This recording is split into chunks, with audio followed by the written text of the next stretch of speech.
जय श्री कृष्ण। आप सभी का स्वागत है हमारे आज के एपिसोड में। आज हमारे साथ जो गेस्ट जुड़े हैं वो श्री जी के अत्यंत प्रिय हैं। हाँ जी, तो स्वागत कीजिए हमारे आज के गेस्ट अतुल कृष्ण जी महाराज जी का। जय श्री हरि। जी हरिवंश, कैसे हैं जी आप? मैं बहुत अच्छा हूँ और संबोधन ही आपने श्री जी का प्रिय बनाकर किया, बहुत अच्छा लगा। स्टार्टिंग हम इसी से करते हैं कि जो लोग हमें ताना मारते हैं कि आपने तिलक लगाया हुआ है, कंठी माला पहनी हुई है और इस उम्र में क्यों, इस उम्र में भक्ति भाव क्यों, ये कोई उम्र है भक्ति भाव, भक्ति मार्ग में आने की। इसी से शुरुआत करते हैं कि आपकी कैसे इस मार्ग की तरफ रुझान हुआ, कैसे आपका आना हुआ। एक वीडियो बहुत वायरल हुआ था, आपने सुना होगा गुरुदेव का कि तिलक पर कोई ताने मारता है तो तुम्हें खुश होना चाहिए। हाँ जी, हाँ जी। हमारा संबंध वो परमात्मा से जोड़ रहा है। हाँ जी। पहले तो मानता नहीं था, अब तो मान भी रहा है। मान भी रहा है। जो उपहास से ही, परिहास से ही, लेकिन संबंध तो स्थापित ठाकुर जी से कर रहा है, ये सुन करके आनंद हो जाना चाहिए। और जीवन में बड़ा तरोताज़ा ही परमात्मा को सब नवीन ही परोसना चाहिए। और अभी आप नवीन हैं, ये आपका उद्गम है, अभी जीवन प्रारंभ हुआ है, युवान है, वो तेज है, वो स्मृति है, वो भाव है जो ठाकुर जी को एकदम नया नया तरोताज़ा अमनिया परोसना चाहिए। जब आप संसार के न जाने कितने लोगों के हो गए, न जाने कितनी ठोकरें खा ली, न जाने क्या क्या हुआ, फिर लास्ट में जाके सड़ा गला परोस रहे हैं बुढ़ापे को, तो ये ठीक बात नहीं है। ठीक बात तो तब है जब हम अमनिया ठाकुर जी को भोग लगाएं। हाँ जी। ये कंठी, ये तिलक जो आप देख रहे हैं, ये हमारे सौभाग्य के चिन्ह हैं।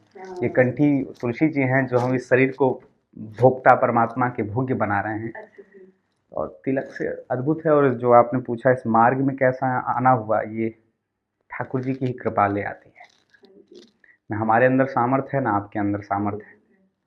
वो चोट दे देते हैं, अपनी ओर बुलाना होता है तो कुछ न कुछ कृपा कर देते हैं। मैं तो सीबीएसई बोर्ड से पढ़ रहा था प्रारंभ में। हमारे माता जी का बड़ा मन था कि मैं बाबू साहब बनूँ, इंग्लिश मीडियम से पढ़ूँ। तो मैं बहुत छोटे से गांव से आता हूँ, तो वहाँ पर इंग्लिश मीडियम था ही नहीं। एक खुला तो उसमें माता जी ने हमारा एडमिशन करा दिया, यह विचार किए बगैर कि फीस भी नहीं भर पाएंगे। 5वीं कक्षा तक जो है सीबीएसई बोर्ड से पढ़ना हुआ था। उसके बाद न जाने क्या अपने इस धर्म की ओर, आध्यात्म की ओर रुझान बढ़ा। मेरे पिताजी पांडित कर्म में हैं, तो शायद उन्हीं के संस्कार रहे होंगे, तो उन्होंने फिर गुरुकुल में डाला, फिर वहाँ अध्ययन हुआ। उसके बाद वृंदावन में आए, वहाँ भागवत जी का अध्ययन हुआ, श्री जी ने बुला लिया।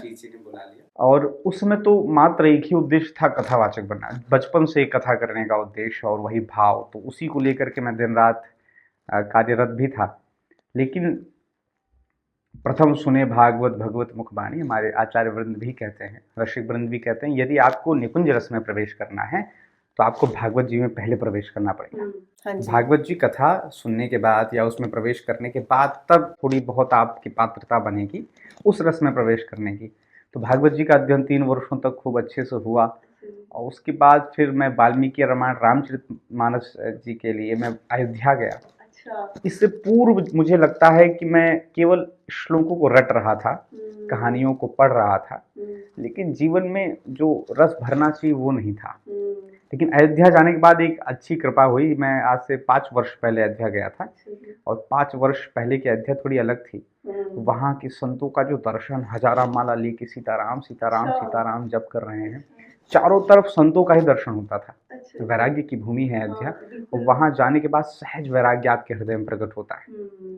और सरयू जी का स्पर्श, वहाँ पान उनका, और संतों का सत्संग, और साथ ही साथ जैसे ही हुआ तो मैं रामचरितमानस जी का अध्ययन सीधे बाल कांड से नहीं पढ़ा। उस समय चल रहा था, अयोध्या कांड प्रारंभ हुआ था। और हमारे पूज्य जो गुरुदेव जो रामचरितमानस जी का अध्ययन कराते थे, उन्होंने 4 वर्षों तक केवल अयोध्या कांड का ही अध्ययन कराया। अयोध्या कांड एक एक चौपाइयों पे एक हफ्ते चर्चा हो रही है, तो बहुत विस्तार से अध्ययन हो रहा था, मुझे आनंद आ रहा था, रस आ रहा था। और अयोध्या कांड रामचरितमानस जी का प्राण है। आप समझ लीजिए कि जिस प्रकार श्रीमद् भागवत जी में आप दसम स्कंध या रास पंचाध्यायी, गोपी गीत, ये सब प्राण समझते हैं, तो अयोध्या कांड जो है रामचरितमानस जी का प्राण है। क्यों? क्योंकि उसमें प्रेमावतार श्री भरत जी का वर्णन है। तो भरत जी का वो चरित्र पढ़ते पढ़ते पढ़ते पढ़ते अपने आप रस वृद्धि हुई है। और ये मुझे लगता है पहली बार ही मैं बता रहा हूँ। सरयू जी के निकट में बैठा हुआ था, हमारे एक मित्र हैं श्री श्रिया वल्लभ शरण जी, वो भी कथावाचक हैं। तो उन्होंने पूज्य गुरुदेव भगवान के बारे में दर्शन कराया, उनकी वाणी का वैभव बताया और सहज ही चित्त अटक गया। और उन्होंने वीडियो दिखाया, जबकि मैं वृंदावन में 3 वर्ष तक रहा और मैं यदा कदा एक संत जी हैं जो स्कूटी पर बैठ करके राधा राधा करते हुए परिक्रमा लगाते हैं, आप कभी गए हों। और वो दोनों दंपति और पूरे शरीर से लेकर के पूरी गाड़ियों कितना सुंदर सजाया है श्री जी के नाम से, हमारे श्री सेवक वाणियों के पदों से और हमारे आचार्यों के सुंदर सुंदर उनसे बहुत दिव्य उन्होंने स्कूटी सजाई है। यहाँ पर लिखे रहते हैं श्रीहरवंश और मुख से राधा श्रीहरवंश उच्चारण करते। मुझे लगता है 4-5 परिक्रमा वो प्रतिदिन लगाते हैं स्कूटी से ही। सबको वही उन्हीं का मात्र दर्शन होता था कभी कभी परिक्रमा मार्ग पे। तो लगा अच्छा वो कहाँ से निकल रहे हैं। तो उन्होंने फिर श्री वल्लभ शरण जी ने दिखाया वीडियो, तो सहज आकर्षण हुआ। मैं अयोध्या में ही रहता हूँ, ज़्यादा इसलिए रहता हूँ क्योंकि अयोध्या ने मुझे रस दिया इसमें प्रवेश का। तो भजन करना मैं वहाँ सीखा, वहाँ पर मेरे अंदर पात्रता आई, तब जा करके इस रस में प्रवेश हुआ। फिर मैं रुका नहीं, अगले दिन फिर मैं वृंदावन आया हूँ और रोज़ डेली जाके सत्संग पान करना और कृपा भई, शरणागति प्राप्त भई। अब जा करके तब भागवत जी के उस थोड़े मोटे रस में प्रवेश हुआ और अब जब कथा निकली तो कुछ और हो गई।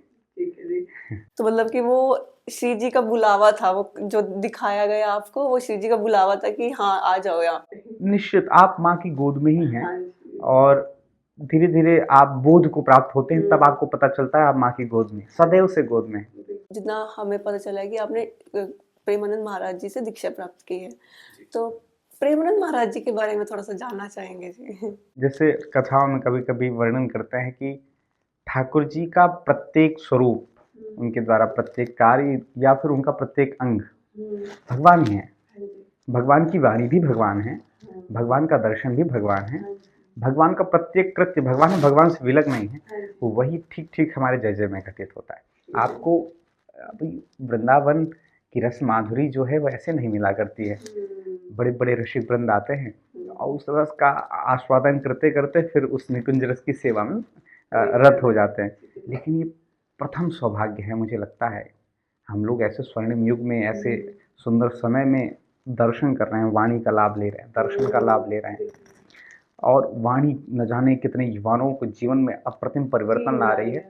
और ये सब तो अलौकिक है। आप बस इतना समझिए कि निकुंज रस को आपको मूर्तिमान स्वरूप में देखना हो, जहाँ हमारी गम्यता भी नहीं है, हमारी क्या किसी की गम्यता नहीं है। बड़े बड़े जो ब्रह्मादि देवता हैं, शुकादि शिवादि बड़े बड़े देवता हैं, इनकी भी उस निकुंज रस में प्रवेश नहीं है। उस निकुंज रस, यहाँ भगवान श्री रास विहार करते हैं वृंदावन में, तब भगवान शिव गोपी बनकर आते हैं। लेकिन वो जो नित्य निवृत्त निकुंज है, वहाँ पर भगवान शिव का भी प्रवेश नहीं है।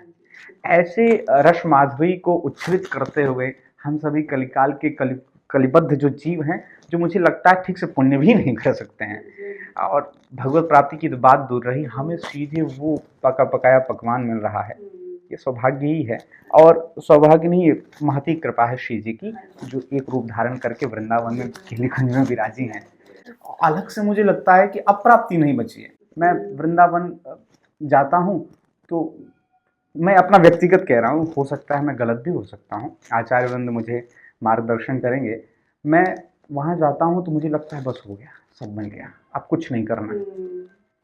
अयोध्या में आने के बाद लगता है, अब लगता है कि हाँ, तब वहाँ विरह, वहाँ भजन की तीव्रता, चीज़ें बढ़ती हैं कि नहीं, मैं अब थोड़ा सा दूर हूँ।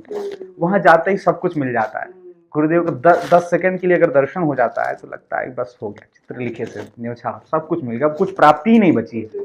कहते हैं ना, पड़े रहूं कुंजन के कोने, राम श्याम राधिका गाँव। दीक्षा की प्रणाली जानना चाहेंगे कि दीक्षा की प्रणाली परिकर्जन जो है, आपके द्वारा जो है, ये प्रश्न सबके होते हैं।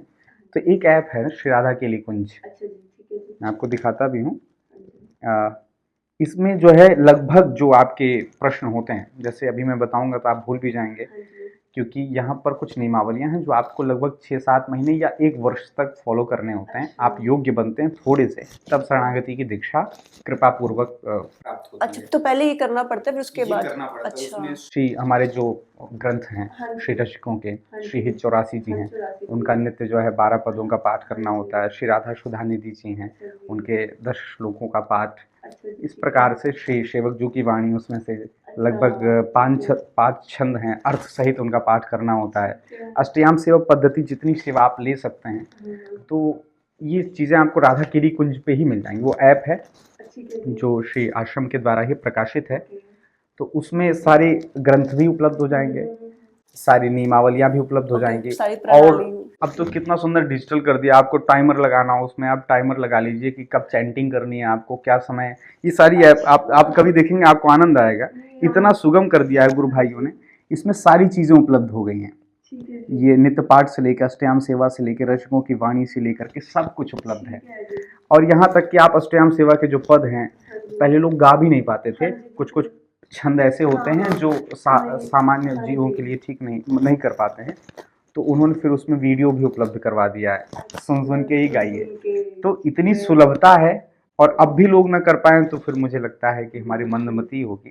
तो ये आप ऐप डाउनलोड करके सारी चीज़ें जान सकते हैं, यहाँ तक कि इसमें दर्शन का भी समय जान सकते हैं, जो चीज़ें अपडेट होती हैं, क्योंकि कभी कभी दर्शन का समय और चीज़ें जो है अपडेट होती रहती हैं। कभी कभी जैसे हमें अगले दिन एकांतिक में दर्शन करना है, तो उसके लिए टोकन लेना पड़ता है। 9 साढ़े 9 बजे आप जाएं, और आपका विशेष प्रश्न हो जो लगता है कि वो आपके हित के लिए है, लोक हित के लिए है, फालतू की उठपटांग के प्रश्न नहीं है, तो आपको टोकन मिलता है, एकांतिक में आप जाकर पूछ सकते हैं, दर्शन कर सकते हैं।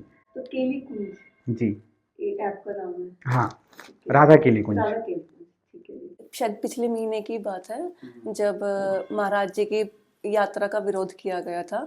हालांकि बाद में वही लोग आकर के माफ़ी भी मांग रहे थे और उन्होंने बोला भी था कि आप अपनी यात्रा जारी रख सकते हैं। लेकिन यहाँ पे एक प्रश्न उठता है महाराज जी कि ना, जो लोग बाहर से आकर के वृंदावन में रह रहे हैं, बस रहे हैं, क्या वृंदावन में बस जाना पर्याप्त है भगवत प्राप्ति के लिए? क्योंकि लोगों की जो सोच है वो खाली वृंदावन में बस जाने से ठीक नहीं हो रही है, शुद्ध नहीं हो रही है। तो क्या खाली वृंदावन में बस जाना पर्याप्त है? पर्याप्त पर्याप्त है, निश्चित, क्योंकि वृंदावन वास ही आपको श्री जी की कृपा से मिल रहा है। और जो ये आपने बहुत सारे भक्तों के चरित्र को श्रवण किया होगा, जिसमें उनके बहुत सारे कृत्यों का समाज विरोध करता है, फिर विरोध करता है, फिर उनका उस विरोध के प्रति व्यवहार कैसा होता है, और उसके बाद परमात्मा सहयोगी कैसे होते हैं, और उनके चरित्र को प्रकाशित कैसे किया जाता है। इन्हीं कथाओं को सुनते सुनते हम लोग बड़े हो गए। आज के समाज में संतत्व की परिभाषा, वास्तव में संत कौन है, यह स्वरूप दिखाना, आप जो संत के लक्षण हैं, प्रतीक्षवः कारुणिकाः स्वहिदाः सर्वदेहिनां अजात शत्रवः शान्तः साधवो साधुभूषणाः, ये जो लक्षण हैं, इसको दिखाना भी तो है ठाकुर जी को। तो ये जो आप विरोधी तत्व देखते हैं, ये भी ठाकुर जी हैं। अच्छा, किसी के अंदर सामर्थ्य नहीं है कि वो भक्त का विरोध कर सके, किसी के अंदर सामर्थ्य नहीं। तो विरोध जो करता है वो भी परमात्मा ही होते हैं, अपने भक्त के या अपने जन के चरित्र को और प्रकाशित करने के लिए ये सब लीलाएं होती हैं। बस लीलाओं की तरह देखिए, आनंद आएगा। और वृंदावन वास पर्याप्त। गुरुदेव भगवान कहते हैं कि बस वास मिल गया, आप समझिए सब कुछ मिल गया। दादा गुरुदेव के बारे में जानना चाहेंगे? निशब्द हूँ मैं, और आप बस इतना समझिए कि 2 शब्द, मतलब कि बस मैं वही कह रहा हूँ, दादा गुरुदेव जी का मौन और भगवान श्री जय जय का शब्द एक ही है, समझिए। मतलब कि वहाँ जो मौन है, सब कुछ कह जाता है। वहाँ जो मौन, ये मुझे कभी कभी लगता है कि दो विभिन्न स्वरूप में बस कृपा करने के लिए पधारे। वो मौन है, ये बोल है, बस, और कोई अंतर भी नहीं, अंतर ही नहीं। जहाँ से राधा वल्लभ संप्रदाय की शुरुआत हुई है, श्री हित हरिवंश महाप्रभु जी के बारे में जानना चाहेंगे।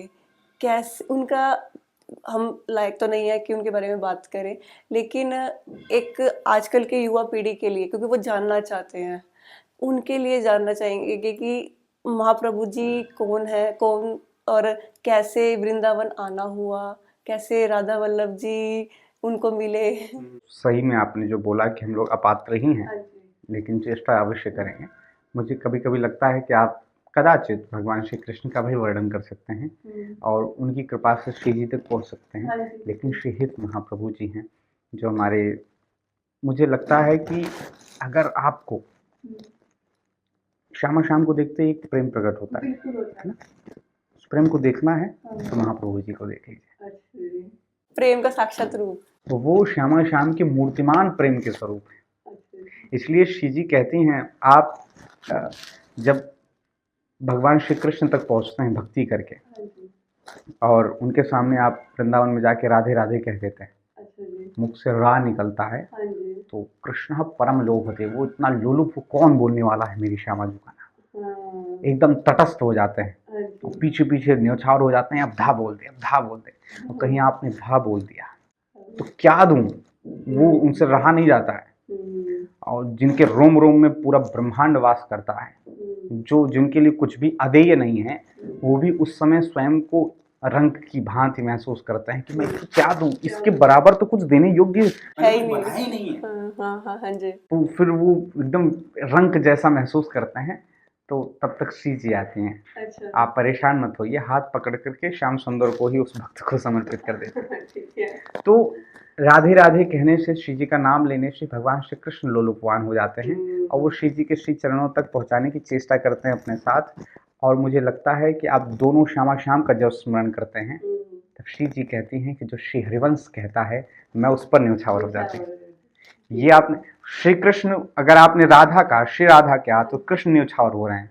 और दोनों का आप मिश्रित नाम ले रहे हैं या दोनों के प्रति आप तटस्थ हो रहे हैं, तो आप ये दोनों श्री हरिवंश नाम लेने पर जो है न्यौछावर हो जाते हैं। इसलिए तेरी महिमा का कहूँ श्री हरिवंश दयाल, तेरे द्वारे बटत हैं सहज लाज लीला। जैसे प्रसाद का वितरण हो रहा हो, महाप्रभु जी ने वो रस जो सबसे दूर, सबसे विलक था, वो हम सब पर कृपा करके बरसाया। और वंशी के अवतार श्री जी कहे जाते हैं, श्री जी वंशी ही एक है जो हर समय भगवान श्री कृष्ण के अधरों पर सुशोभित रहती है। मतलब हर कुंज में चाहे वो गोपियों के साथ हो, हाँ चाहे सखाओं के साथ हो, हाँ वंशी विलक नहीं रहती। यहाँ तक कि शयन भी करते समय वंशी ने कृष्ण को स्वीकार किया है, कृष्ण ने वंशी जी को नहीं। अच्छा। वंशी क्यों रहती हैं पता है? साक्षात श्यामाजू ही वंशी रूप में है। अच्छा। और आप समझ लीजिए कि श्यामाजू का जो प्रेम है वो वंशी है। तो भगवान श्याम सुंदर की रचना, ये कहते हुए मैं बहुत असहज हो रहा हूँ। आप बस इतना समझिए, मैं बस शब्दों, क्योंकि शब्द का विषय नहीं है और शब्दों की गम्यता भी नहीं है, आप ये समझिए कि वंशी भगवान श्री कृष्ण के अधरों पर इसीलिए रहती हैं क्योंकि उन अधरों से श्यामाजू का नाम लेते हैं श्याम सुंदर। इसलिए वंशी ने श्याम सुंदर के अधरों को स्वीकार किया है। इसलिए वंशी जब शोभित रहती हैं, स्वीकार किया, इसलिए भगवान श्याम सुंदर चरण संवाहन करते रहते हैं, है ना। तो साक्षात वंशी और साक्षात प्रेम ही हमारे श्री महाप्रभु जी हैं। राधा वल्लभ संप्रदाय, संप्रदाय काफी हैं। राधा वल्लभ संप्रदाय क्या अलग है, कैसे अलग है, क्या है? महाप्रभु जी का पदार्पण ही इसलिए हुआ है। वो जब उनके चरित्र का वर्णन करते हैं रसिकजन, तो कहते हैं उस समय बहुत अव्यवस्था थी, मुगलों का बहुत ज़्यादा शासन था और वो बहुत ज़्यादा इस विषय को लेकर के विरोध में थे। कोई ठाकुर जी का नाम ले ले या ऐसा करे तो बहुत ज़्यादा प्रताड़ित करते थे। सारे संप्रदाय भिन्न भिन्न चल रहे थे।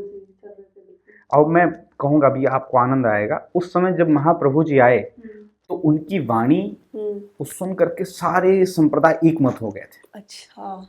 सब एकजुट हो गए थे, सब एक बात कह रहे थे, सब एक पथ पर चलने लगे थे। और मुझे लगता है इतिहास स्वयं को फिर से दोहरा रहा है।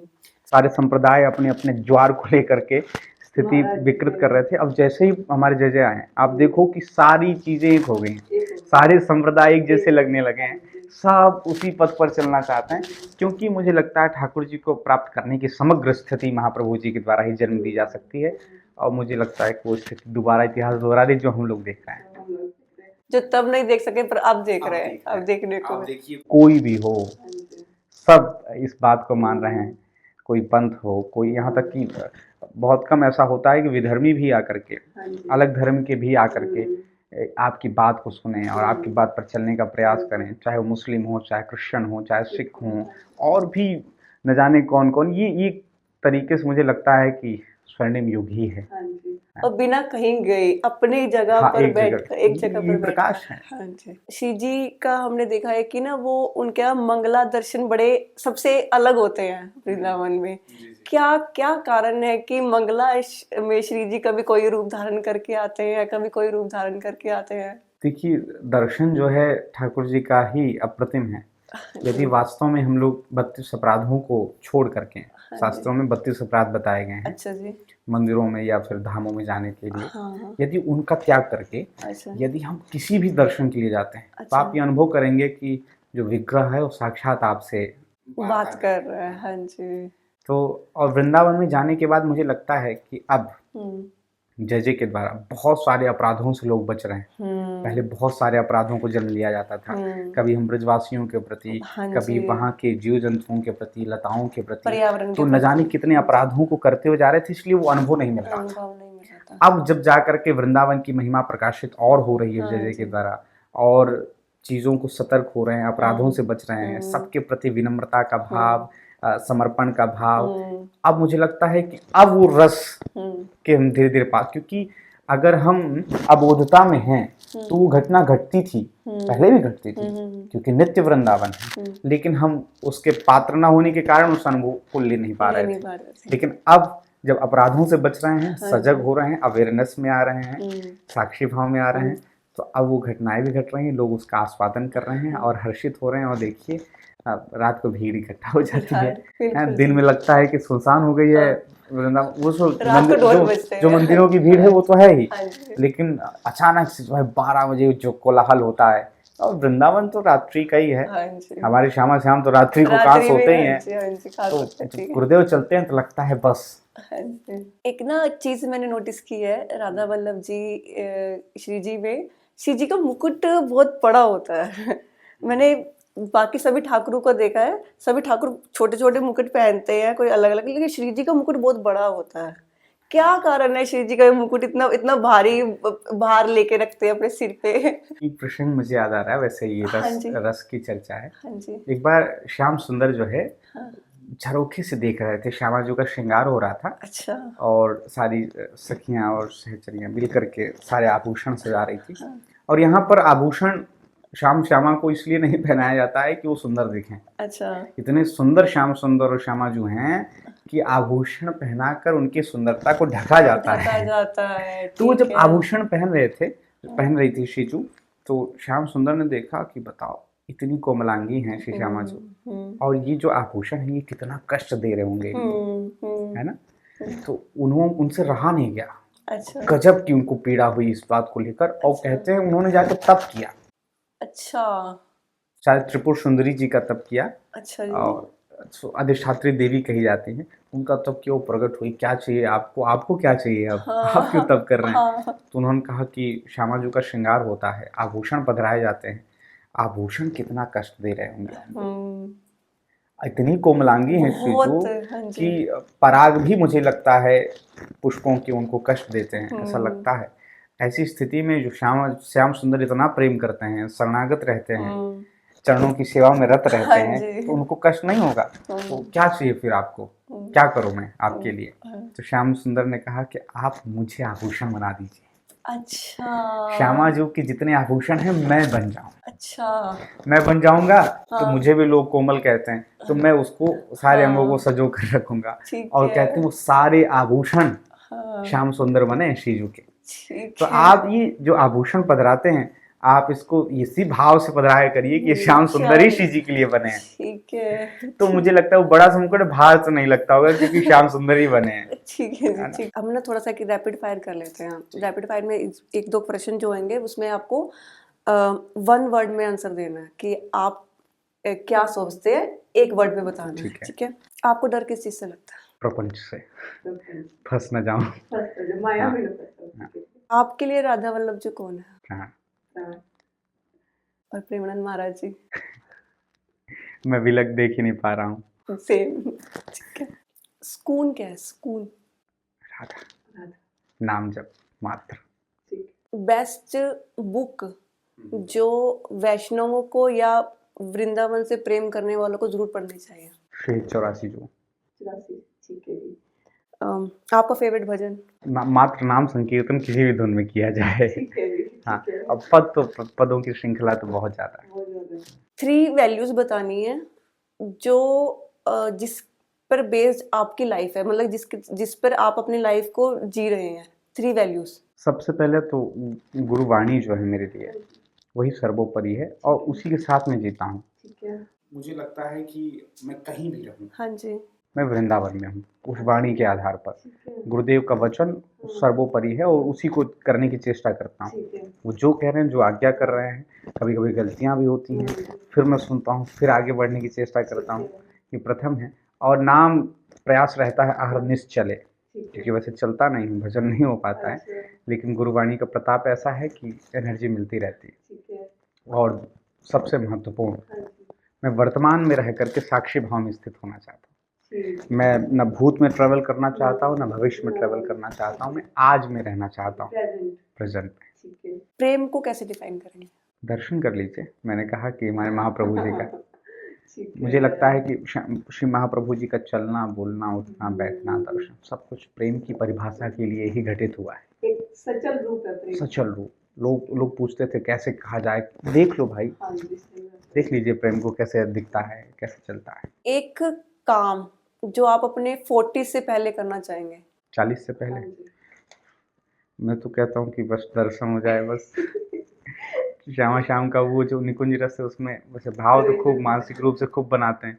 कभी ऐसा हो कि बिना भाव बने सीधे प्रवेश हो जाओ, कोई सेवा मिल जाए। अभी हम 3rd फेज पे चलते हैं। स्पिरिचुअलिटी, क्योंकि आज के समय में लोग स्पिरिचुअलिटी पे बात तो करते हैं लेकिन इतना ध्यान नहीं देते। स्पिरिचुअलिटी कितनी ज़रूरी है आज के टाइम में? आध्यात्म मुझे लगता है कि बाह्य दृष्टि का विषय ही नहीं, बाहर खोजने का विषय ही नहीं। आपका पर्सनल है, प्राइवेट है। आप संसार में सब कुछ जानने की चेष्टा कर रहे हैं, एक को छोड़कर स्वयं को पहचानने के, स्वयं को जानने की चेष्टा नहीं करते हैं, तो आप सब कुछ जान लीजिए, सब बेकार है। आपकी आध्यात्मिकता तभी घटित ही होगी जब आप स्वस्वरूप को पहचान पाएंगे कि आप कौन हैं और आपकी यात्रा क्या है। यही आध्यात्मिकता से लेना देना है। बस ये जान गए तो कुछ जानने की जरूरत नहीं, और ये ना जाने तो सब कुछ जान करके बेकार है।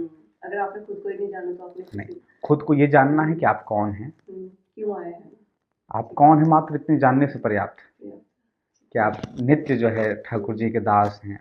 जिस भाव से भावित होकर के उन तक पहुंचा जा सकता है, जिस पंथ पर चल करके उन तक पहुंचा जा सकता है, वो उस पर चलना ही आध्यात्मिकता है।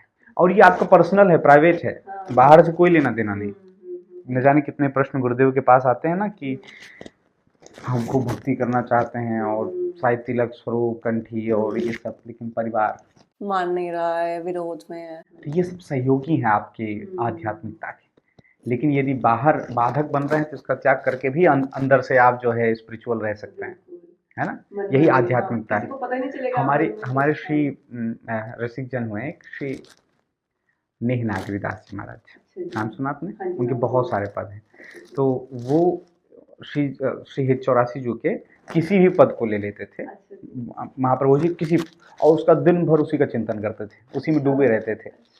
तो कुछ ऐसे थे, जैसे आपने अभी कहा कि गुरुदेव का विरोध, तो ऐसे कुछ लोग विरोध भी करते थे उनका कि बताओ जी, और उनकी बहुत ज़्यादा, क्योंकि इससे निकल ही नहीं पाते थे तो और कहाँ जाएं वो, न भागवत सुनने जाते थे, न और सत्संग में, न कहीं, इसी पदों को लेकर के उसी में डूबे रहते थे।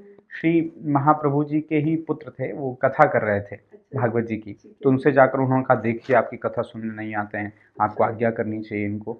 तो उन्होंने फिर कहा, आज्ञा दी कि 10वां स्कंद चल रहा है, आपको कथा सुननी चाहिए, तो गुरुपुत्र की आज्ञा है, कैसे टाल सकते हैं। तो आ गए, लेकिन मन में कोई ना कोई पद चल ही रहा है। आप कथा सुन रहे थे और अचानक से श्री महाप्रभु जी के श्री पुत्र जी थे, तो वो कथा सुना रहे थे धेनुकासुर उद्धार की, कि भगवान के आए धेनु गधे और भगवान उनके पैर पकड़े और जो चक्रघंटी की तरह पटका, तुरंत उनको इतना उद्वेग हुआ, सहन नहीं हुआ ये बात, और तुरंत वो बाहर निकले और कथा के बीच में कोई उठकर चला जाए तो अवहेलना मानी जाती है। तो विरोधियों को और समय मिल, देखिए आपकी कथा के बीच में चले गए, ये बहुत अपराध है और आपकी कोई इज्जत सम्मान नहीं, तो आपको इस पर दंडित करना चाहिए उनको। तो उनको उन्होंने बुलाया कि आप बीच में क्यों उठकर चले गए। हाँ। तो चरणों में गिर पड़े, क्षमा करिएगा, लेकिन कुछ भाव ऐसे बने। क्या हुआ, हम भाव कर रहे थे कि निकुंज में श्यामा श्याम जो क्रीड़ा कर रहे हैं और श्री श्याम सुंदर अपने हस्त कमलों से श्री चंचू पर अपने हाथ फेर रहे हैं, गाल पर हाथ श्री श्यामा जी के कर रहे हैं, और उसी हाथ से आपने गधा मरवा दिया। अब वो जो मैंने सुना कि गधा पटक रहे हैं, जिस हाथ से श्यामा जी के कर कपोल को स्पर्श कर रहे हैं, कर से चंचू को स्पर्श कर रहे हैं, आप उसी पे गधा पकड़ा दे रहे हैं, गधे का पैर पकड़ा दे रहे हैं। तो वो थोड़ा सा रहा नहीं गया। तो बाह्य संसार में इतना सुंदर अभिनय हो कि आप जैसा संसारी कोई नहीं है और अंदर आप उस भाव से भावित हों, मुझे लगता है आध्यात्मिकता आपकी एकदम पर्सनल है, बिल्कुल बिल्कुल एकदम प्राइवेट। बिल्कुल, बाह्य से कोई लेना कोई देना लेना नहीं, देना नहीं। बाहर से। ठीक है। तिलक और कंठी माला, हम्म, हमने जैसे स्टार्टिंग में बताया कि ये पहचान है हमारी, ये हम श्री जी के हैं। जरूरी क्यों है वैष्णव के लिए? तो एक तो बात हो गई कि पहचान है, उसके अलावा क्यों जरूरी है, क्या है? दो प्रकार के कुत्ते संसार में होते हैं, एक फालतू एक पालतू। हैं, फालतू कुत्ते वो होते हैं, उनको भी रोटी चाहिए होती है, तो उस रोटी की सुगंध में हर घर जाते हैं, लेकिन मिलता कहीं से नहीं। क्या मिलता है? दुत्कार, डंडा और साइकिल। उसे कोई भी मार सकता है, कोई भी पत्थर से मार सकता है, कोई पूछने वाला नहीं। लेकिन एक पालतू होता है, वो एक घर में रहता है, अपने मालिक के नाम का पट्टा पहनता है, किसी के घर नहीं जाता। मालिक आएगा तभी उसी के सामने दो मिलाता है और रोटी की आकांक्षा करता है। उसको आप छू सकते हैं? नहीं। उसको छूना मतलब उसके मालिक को छूना, है ना? ये पालतू है। तो संसार में फालतू भी हैं और हम जैसे पालतू भी हैं। ये हमारे श्याम सुंदर का पट्टा है। और फिर इसीलिए श्री महाप्रभु जी कहते हैं कि सूख शनिश्चर राहु केतु सब हुई हैं तेरो चेरो। ये रंग की तरह बता रहे हैं कि ये भिखारी हैं, ये कुछ नहीं बिगाड़ सकते। अगर आप फालतू हैं तो कोई भी ग्रह, कोई भी देवता, कोई भी नक्षत्र आकर आपका सत्यानाश करके चले जाते हैं, थप्पड़ मार के चले जाते हैं, कोई कुछ पूछने वाला नहीं। फालतू के लिए कौन लड़ेगा? लेकिन आप फालतू को नहीं छू सकते हैं। तो जैसे ही आप ये पट्टा पहनते हैं और आपको कृष्ण ग्रह ग्रहित आत्मा न वेद जगदीदृशम, कृष्ण रूपी ग्रह आपको ग्रसित कर लेता है, तो सारे ग्रह आपके अधीन हो जाते हैं। आपके मित्रता प्रधानमंत्री से हो जाए तो गांव का प्रधान किसी खेत का नहीं। बिल्कुल बिल्कुल सही बात बोली है, तो बिल्कुल सही। पट्टा है ये हमारा ये परिचय है कि हम हो चुके हैं, है ना? और तिलक की तो क्या ही कहें, आप देख रहे हैं शोभायमान रजरानी विराजमान है। इस रजरानी से श्री श्याम सुंदर और श्यामा जी के स्वरूप को बनाया गया है। और आप बगल में देखते हैं निज महल बनाया गया, इसमें आप सखियों का, सहचरियों का भाव। आप समझिए इस माथे पर पूरा निकुंज विराजमान है, पूरा निकुंज। मैं न विज्ञान की ओर ले जा रहा हूँ न और चीजों की ओर। आप समझ लीजिए कि ये माथा नहीं है, निकुंज की भूमि है। निकुंज की भूमि है। यहाँ पर श्याम सुंदर श्यामा जू सखियों के साथ अपने निज महल में विराजमान हो गए। आप निकुंज को माथे पे लेके, वृंदावन को माथे पे लेके डोल रहे हैं। इससे अच्छा सौभाग्य क्या हो सकता है? इसलिए महत्वपूर्ण है, इसलिए इसकी महिमा है। एक प्रश्न आता है कि क्योंकि आज के टाइम में पहचानना बड़ा मुश्किल है अच्छा इंसान, जैसे आपने कहा था कि आपको प्रपंच से बड़ा डर लगता है, तो ऐसे जहाँ पे सभी लोग माया से घिरे हुए हैं, किसी न किसी के मन में द्वेष है, किसी के मन में कोई ईर्ष्या है, ऐसे में अच्छे इंसान को कैसे पहचाने? अच्छे इंसान की परिभाषा क्या? ईश्वर तो पहले बात मैं ये कहता हूँ, जो शरणागत हो चुका है, जो समर्पित हो चुका है, वो संसार में सत असत के विवेचन में पड़े ही नहीं। क्या सही है, क्या गलत है, कौन सही है, कौन गलत है, कौन अच्छा है, कौन बुरा है, इस प्रपंच, ये भी प्रपंच ही है। इससे मुक्त होकर के एकदम श्यामा श्याम और गुरुदेव के चरणारविंदों में समर्पित आप यदि हैं, तो ये पूरी की पूरी जिम्मेदारी उनकी हो जाती है कि आपको सही सही के मार्ग पर प्रशस्त करते रहेंगे। आपके अंदर, हमारे अंदर सामर्थ्य ही नहीं है, बल्कि इसी चक्कर में और ज्यादा हम प्रपंच में फंस जाएंगे, है ना? गुरु, क्योंकि हर कोई, चाहे छोटे बच्चे हो, कोई भी, तो व्यास बनना चाहता है, फिर उसके बाद गुरु दीक्षा देना चाहता है, गुरु बनना चाहते हैं, सीधे गुरु बनना चाहते हैं। सही बात है। हाँ जी, तो गुरु कौन होता है और हम पहचाने कैसे कि हम ये इन इन गुरु से हम दीक्षा ले सकते हैं, या ये इनके शिष्य बनने के लायक हैं हम? जहाँ जाने से आपके सारे प्रश्न खत्म हो जाए,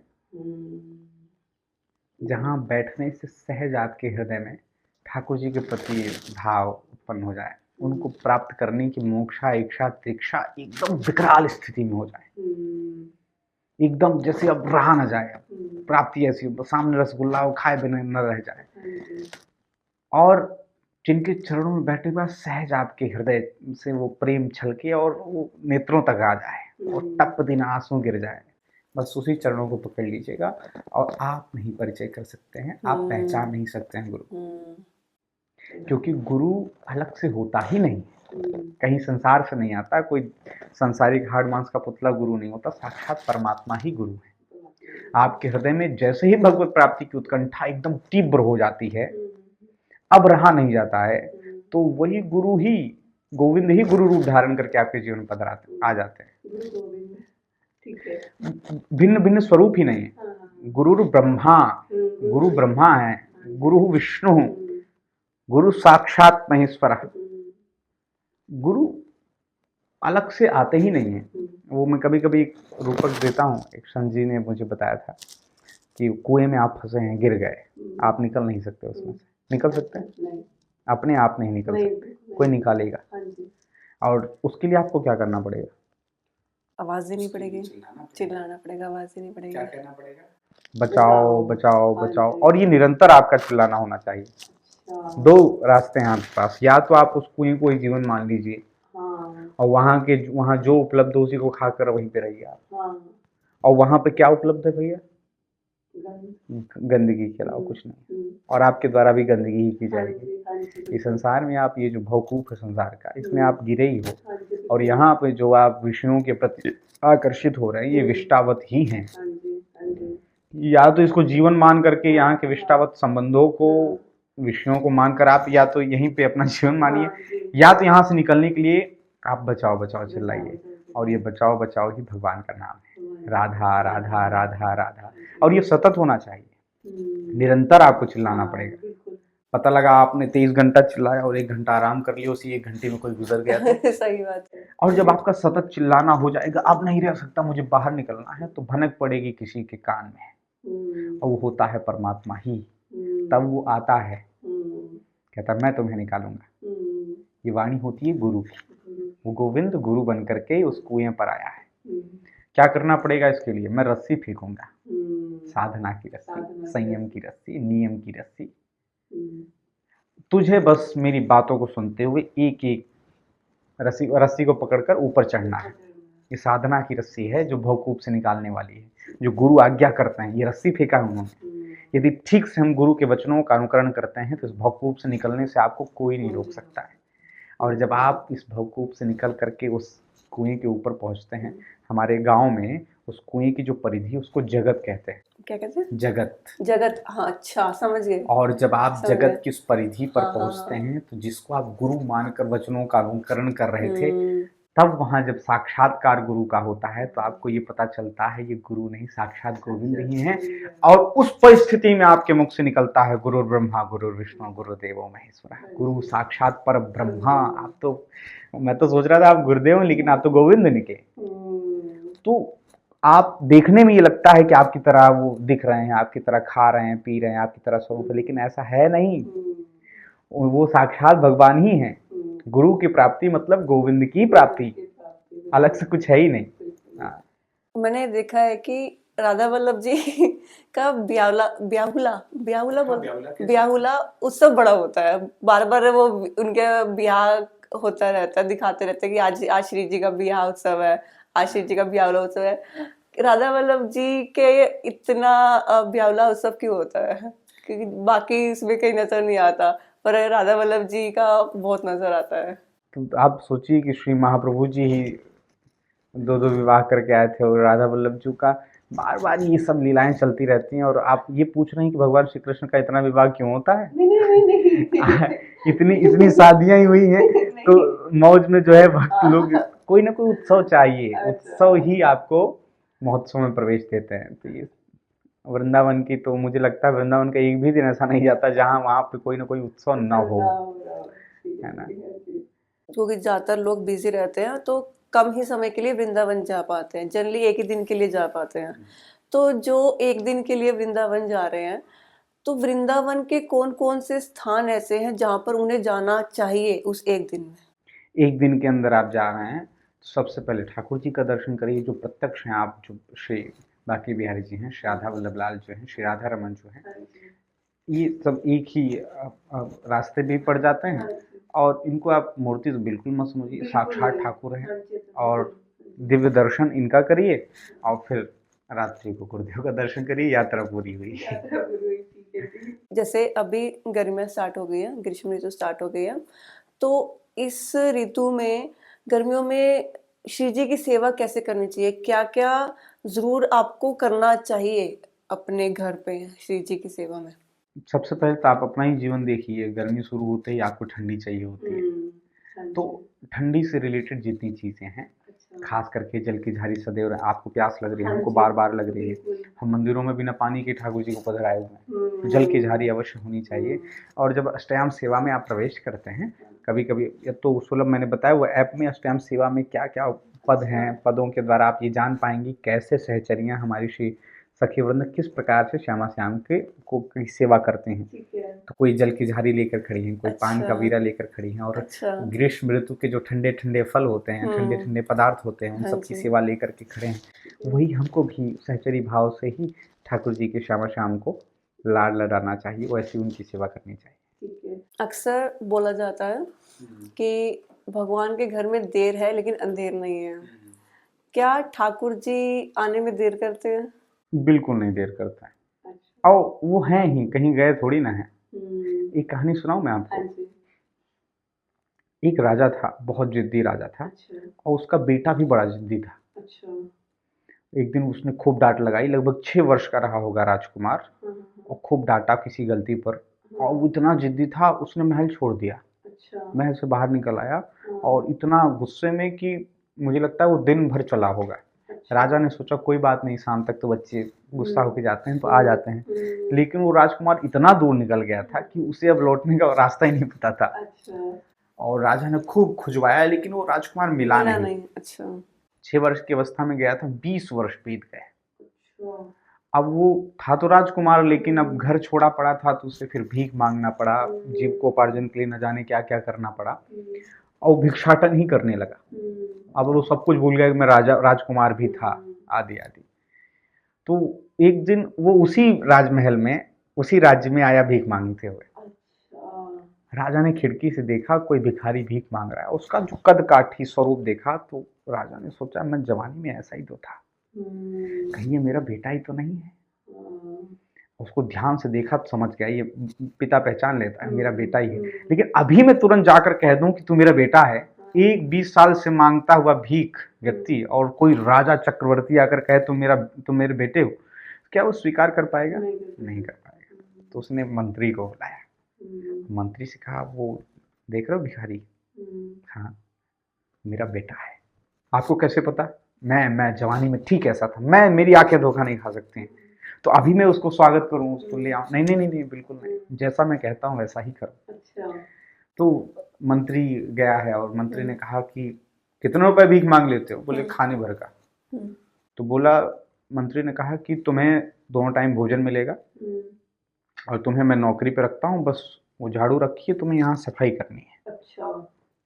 उसने कहा ठीक है, मैं भीख मांग के खाता हूँ, 2 टाइम भोजन मिल रहा है, रहने को मिल रहा है, कपड़े भी दिए जाएंगे, सारी चीजें। अब वो रोज झाड़ू लगाने लगा वहां पर राजा की तरकीब में। और फिर मंत्री से अगली वाली प्रोसेस पे ध्यान दिया, तो फिर से जाकर के उसने कहा सुनो, दरबान की कमी है और तुम्हारी कटकाथी भी ठीक है, हट्टे कट्टे हो, सुंदर भी हो, द्वारपाल सुंदर होना चाहिए, थोड़ी ट्रेनिंग होगी तुम द्वारपाल बन जाओ, तुम्हें अपग्रेड करते हैं। उसने कहा ठीक है, अच्छी बात है, अब तुम्हें सैलरी भी मिलेगी। हाँ 10 रुपये तनख्वाह भी है।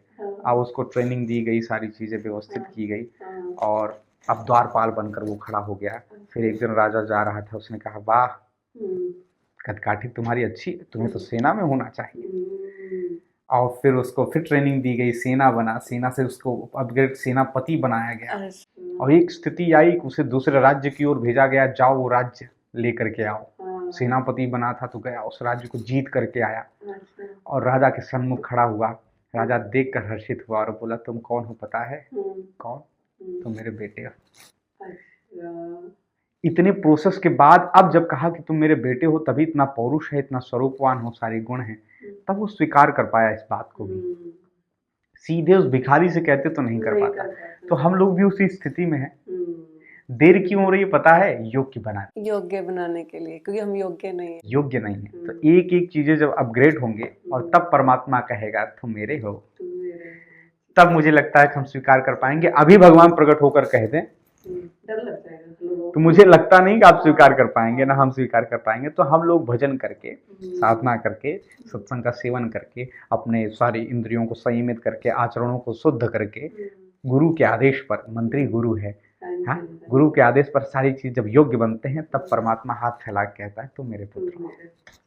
महाराज जी, आपका कोई अनुभव जो आप बताना चाहें, जो कि श्री जी ने आनंद करवाया हो?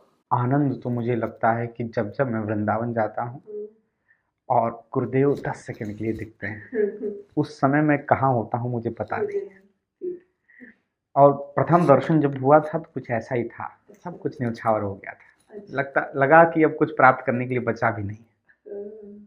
पूर्णता का अनुभव मैं करता हूँ। मैं अपने अनुभव की बात करता हूँ। मैं पूर्णता का अनुभव करता हूँ गुरुदेव के दर्शन के बाद। आज तक मैं कोई प्रश्न न पूछ पाया उनसे, क्योंकि जन्म ही नहीं हुआ। प्रश्न उठने से पहले ही विश्राम हो जाता है, उनकी वाणी पहले ही आ जाती है मेरे पास। न जाने कितने लोग ऐसे होंगे, मेरे पास अनुभव भी लोग शेयर करते हैं कि दिन में इस बात को लेकर चिंतित था, तब तक शाम तक वीडियो आ जाता है। विज्ञान का इससे अच्छा उपयोग कैसे हो सकता है कि लाखों करोड़ों लोग, मैं क्योंकि कथाओं की सेवाओं से मेरा विचरण भी होता रहता है, तो मैं देखता हूँ लाखों करोड़ों युवान ब्रह्मचर्य की साधना पे मुझसे प्रश्न पूछते हैं और ब्रह्मचर्य की साधना करते रहते हैं। गुरुदेव का वचनों का इतना प्रताप हुआ कि आज भारत एक अलग दिशा में है। सब लोग वास्तविक अध्यात्म से, वास्तविक साधना से जुड़ पा रहे हैं। पहले कहाँ लोग गाली गलौज करते थे, और अब जाकर के वृंदावन में श्री हरिवंश, राधा वल्लभ, श्री हरिवंश, जो भी धर्माचार्य होते हैं, उनका जो वाक्य है, उनका जो उद्बोधन है या जो भी चीज़ें हैं, वो एक विशेष वर्ग के लिए ही हो पाती हैं। या तो संप्रदाय से रिलेटेड हो पाती हैं, या तो वृद्धों के लिए हो पाती, युवानों तक बात कम पहुंचती है। और गुरुदेव की वाणी ऐसी है कि छोटा सा बच्चा भी आकर के राधा राधा सुना रहा है, वृद्ध भी और युवान भी, कोई भी पड़ाव का व्यक्ति, कोई भी संप्रदाय का व्यक्ति, कोई भी मजहब का व्यक्ति ऐसा नहीं है जो गुरुदेव की बातों से रिलेट करके अपने जीवन को उत्तमोत्तम स्थिति में न ला रहा हो। सब एक परम निर्वाण की यात्रा की ओर अग्रसर हो पा रहे हैं, श्रेष्ठतम यात्रा की ओर अग्रसर हो पा रहे हैं। ये वाणी का प्रताप एक जगह बैठ, ये कब होता है पता है? जब हम जो बोलते हैं वो हमारे व्यवहार से होता है, व्यवहार से गुजरा हुआ होता है। हमारा बोलना हमारे व्यवहार से नहीं गुजरेगा, करनी सेम होती है। हाँ, व्यवहार से नहीं उतरेगा, तब तक वो बात केवल बात रह जाएगी, और व्यवहार से उतरते ही वो एकदम तीर की तरह लगती है बात। क्योंकि मैं ये दोष दृष्टि नहीं रखना चाहती, लेकिन कई मैंने देखे हैं ऐसे जो कहते हैं, जिनकी कथनी होती है लेकिन उनकी करनी सेम नहीं होती, जो माया पे बोलते हैं कि माया, इसीलिए पूरा प्रभाव नहीं हो पाता किसी के ऊपर भी। लेकिन हमारा जो रस है, इसमें तो झूठा खेले साचा हुई, साचा खेले बिरला कोई, कहते कहते कहते उतर जाएगा, कोई दिक्कत बाकी बात नहीं है। कोई एक पद आप सुनाना चाहे? पहला ही पद श्री हित 84 जो का, जोई जोई प्यारो करे सोई मोही भावे, भावे मोही जोई सोई, सोई करे प्यारो, मोको तो भावती ठौर, प्यार के नैनन में, प्यारो भयो चाहे मेरे नैनन के तारे। कोई एक संदेश जो आप युवा पीढ़ी को देना चाहते हैं? युवा पीढ़ी को मैं मात्र एक संदेश, जिस ऊर्जा से हाँ जी, आप जीवन की प्रत्येक उत्तम स्थिति को प्राप्त करना चाहते हैं, वह ऊर्जा है आपके ब्रह्मचर्य। हाँ बिल्कुल। अब वह ब्रह्मचर्य मात्र एक इंद्रिय पर संयम रखने से नहीं होगा, ब्रह्म की चर्या में आपको उतरना पड़ेगा। हम्म। ब्रह्म की चर्या क्या है, हाँ जी। जो गुरुदेव बताते हैं। हम्म। उत्थापन से लेकर शयन तक हम्म। आपका व्यवहार कैसा हो, आपका खान पान कैसा हो, आपके इंद्रियों के द्वारा आचरण कैसे हो, वाणी ये कैसी हो। पूरा पूरा आप पर निर्भर करता है। ब्रह्म की चर्या में स्थित होते ही आप जो चाहोगे वो प्राप्त कर सकते हैं। बिल्कुल। आपकी वाणी पर संयम हो, आपकी वाणी क्या बोले क्या न बोले, आपके नेत्र क्या देखने के लिए बने हैं, आपके कान क्या सुनने के लिए बने हैं, यहाँ से ब्रह्मचर्य उतरता है। इसीलिए गुरुदेव सारी संयम चीजों पर बातें करते हैं, कैसी बातें बोलनी है, बिल्कुल। कैसा दृश्य देखना हाँ है, जी, सब पे। कैसा सुनना है, हाँ, हाँ, यहाँ हाँ। तक कि लोगों के स्पर्श से भी बचना है। बिल्कुल। तो जो हमारी ये बाह्य इंद्रियां हैं, इनके द्वारा ही सारे दूषित चीजों को हम प्रवेश अपने शरीर में हाँ देते जी, हैं, हाँ जी। जो एक विकृत स्वरूप धारण करके आपको पतन की ओर ले जाता हाँ है। जी, हाँ जी। यदि हम उत्तमोत्तम स्थिति को प्राप्त करना चाहते हैं, ये ऊर्जा ही है जो आपको अधोगति की ओर भी आप इसे बर्बाद कर सकते हैं, बिल्कुल। या उन्मुख सच करके बोली, आप हाँ। एक शिखर पर पहुंच सकते हैं। तो प्रत्येक इंद्रियों से आप ब्रह्म की चर्या में स्थित होते ही आप जो चाहो वो प्राप्त कर सकते हैं। प्राप्त कर सकते हैं। ठीक है, तो महाराज जी इस पॉडकास्ट को हम यहीं पे विश्राम देते हैं और आपका हृदय से धन्यवाद करते हैं कि आप समय निकाल करके इस पॉडकास्ट में आए, हमारा इस पॉडकास्ट का हिस्सा बने। श्री हरिवंश।